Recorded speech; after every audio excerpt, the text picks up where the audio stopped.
ನಾ ಹೇಳಿದಪ್ಲೆ ಕೇಳ್ಬೇಕಂತ ಯಾವುದೂ ಇಲ್ಲ. ನಮ್ಮಲ್ಲಿ ಕಾನೂನು ಅದ, ನಮ್ಮಲ್ಲಿ ರಕ್ಷಣೆ ಅದ. ಅಲ್ಲೊಂದು ಈಗ ನೋಡಿರಿ, ನೀವು ಸಣ್ಣ ಮಕ್ಕಳಿಗೆ ಲಗ್ನ ಮಾಡತ್ತಾರ, ಒಂದು ಟೋಲ್ ಫ್ರೀ ನಂಬರ್ ಅದ, ಲಗ್ನ ಮಾಡ್ಬಾರ್ದಂತದ ಕಾನೂನು. 18 ವರ್ಷ ಆಗಿದ ಮೇಲೆ ಲಗ್ನ ಮಾಡ್ಬೇಕಂತದ, 21 ವರ್ಷ ಗಂಡು ಹುಡುಗರು ಇರ್ಬೇಕಂತದ. ಅದೊಂದು ಅದಲ್ಲ. ನೀವು 10ನೇ ಎಕ್ಸಾಮ್ ಪಾಸ್ ಆಗಿದ್ಮೇಲೆ PUC ಹೋಗ್ತೀರಿ, PUC ಮುಗಿದ್ಮೇಲೆ ಡಿಗ್ರಿ ಹೋಗ್ತೀರಿ. ಈ ದಿನ ಏನೇನಾಗ್ಯದ ನೀವು ಸುಮ್ ಕುಂತಿರಂದ್ರೆ ನೆಲ ಎತ್ತೊಡಿತ ಬಿಟ್ಟ ನಿಮ್ಗೆ. ಯಾವ್ರ ಸ್ವಲ್ಪ ಏನರ ಎಜುಕೇಶನ್ ಸರ್ಗಳು ಎದಕ್ಕಿರ್ತಾರ, ಪಾಠ ಓದಿಸ್ತಾರೆ ಇರ್ತಾರಲ್ಲ. ಮತ್ತು ನೀವು ಸುಮ್ಮನೆ ಕುಂತೀರಿ, ಇಟ್ಟೆಲ್ಲ ಆಗತ್ತನ ನಿಮ್ಮ ಗಮನಕ್ಕೆ ಎಲ್ಲೂ ಬಂದಿಲ್ಲ. ಸತ್ಯ ಹೇಳ್ಬಿಟ್ಟ, ಯಾರೇ ಹೆದಲಕ್ಕೆ ಹೋಗ್ಬೇಡ್ರಿ. ನನ್ನ ನಂಬರ್ ಕೊಟ್ಟು ಹೋಗ್ತೀನಿ, ನಂದು ಇಲ್ಲೇ ಬಾಜುನೇ ಊರದ, ನಾನು 10-15 ನಿಮಿಷ ನಿಮ್ಮಲ್ಲಿ ಬರ್ತೀನಿ. ನೀವು ಯಾರಿಗೂ ಅಂದಿಲ್ಲಕ್ಕೆ ಹೋಗ್ಬೇಡ್ರಿ, ನನ್ನ ನಂಬರ್ ಇಟ್ಕೋರಿ. 98678000.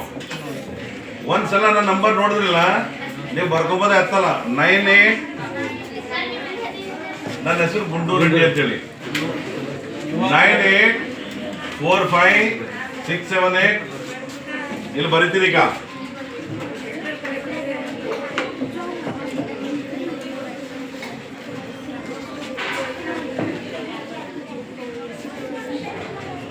ಇದಕ್ಕೆ ಬಿಟ್ಟರೆ SP ಸಾಹೇಬರ್ ನಂಬರ್ ಅದಲ್ಲಿ ಈಗ ಬರೀಲಿ.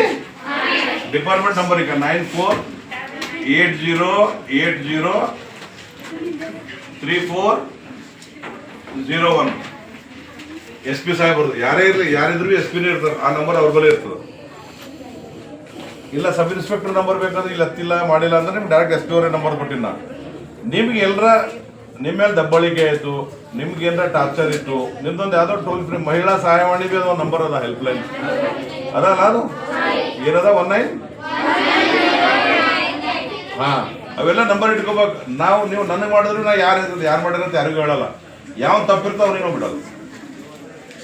ನಾವು ಬದುಕಲಾಗ ಎಲ್ಲರಿಗೂ ಹಾಕಿ ಕಟ್ಟದ ಬಿಟ್ಟ ಅನ್ಯಾಯ ಮಾಡಿ ಬದುಕೋದಿಲ್ಲ. ಇನ್ನೊಬ್ರಿಗೆ ತುಳಿದು, ಇನ್ನೊಬ್ರಿಗೆ ದಬ್ಬಳಿಕೆ ಮಾಡಿ, ಇನ್ನೊಬ್ಬರ ಮೇಲೆ ಅತ್ಯಾಚಾರ ಮಾಡಿ ಬದುಕಲಾಗ ನಮ್ಮ ದೇಶದಾಗ ಅದೇ ಬದುಕುಬಿಡಲ್ಲ. ಕಾನೂನು ಅದ, ಅದು ತಪ್ಪು ಮಾಡಿದವ್ರಿಗೆ ಪನಿಷ್ಮೆಂಟ್ ಆಗಿ